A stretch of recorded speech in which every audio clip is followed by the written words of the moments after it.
This is Life for You, the first TV magazine in Second Life, with Kira Singh and Christoph Broom.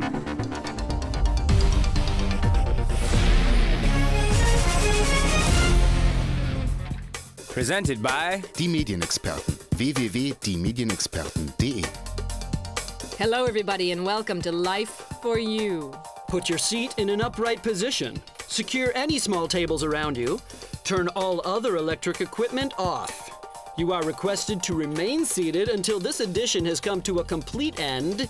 And please refrain from smoking, because it's gonna be explosive. Well, more or less.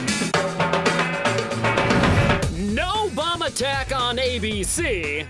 The unbelievable story about how a breaking SL news item turned out to be completely wrong. Cheese, tulips, and market research. Why our virtual Holland is not just another corporate sim. And how Rembrandt has got desperately stuck in SL. Everybody's going surfing! Everything about the new wave of surfing enthusiasm in Second Life. The best spots, the best equipment, the best bodies. We were all shocked when the report came in. ABC Island had become a victim of a bomb attack. Imagine, the SL headquarters of one of the biggest American TV broadcasters is just a crater.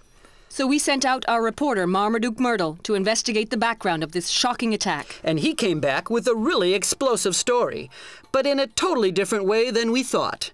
See for yourself.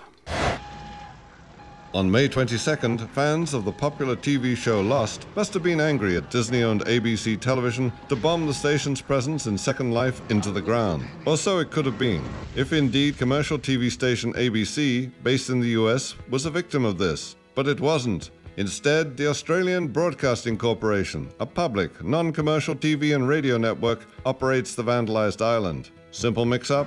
More like a cautionary tale from the school of copy and paste reporting. Everyone, from obscure SL blogger to established news source, wrote, a day after the attack, that griefers, those hacking cyber terrorists, destroyed ABC Island. Abby Goldflake is the head of Strategic Development of Innovation at ABC in Sydney. Buildings, landscape, everything on the island that had been there for the last 2 months had suddenly gone. There was a lot of panic going on. Initially, no one knew why this had happened.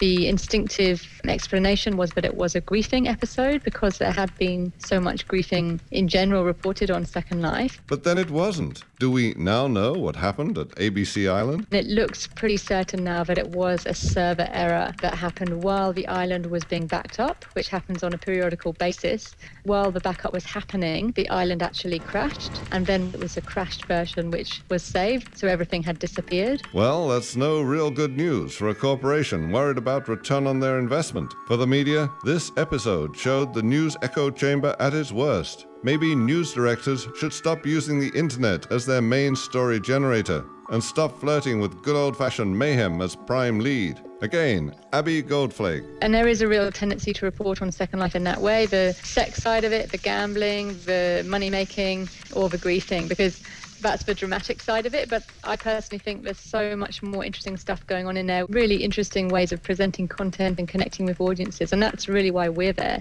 ABC sure is connecting. There is the Amphitheatre with current affairs programming, the Eco House where ABC is running a competition to create environmentally friendly gadgets, and the Triple J Club for gigs and music masterclasses. So to summarize, not ABC US but Australia. Server error, no cyber deaths to report, no blood.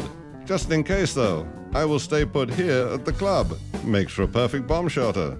Signing off for now, I'm Marmaduke Myrtle for Life for You News. Thanks, Marmaduke.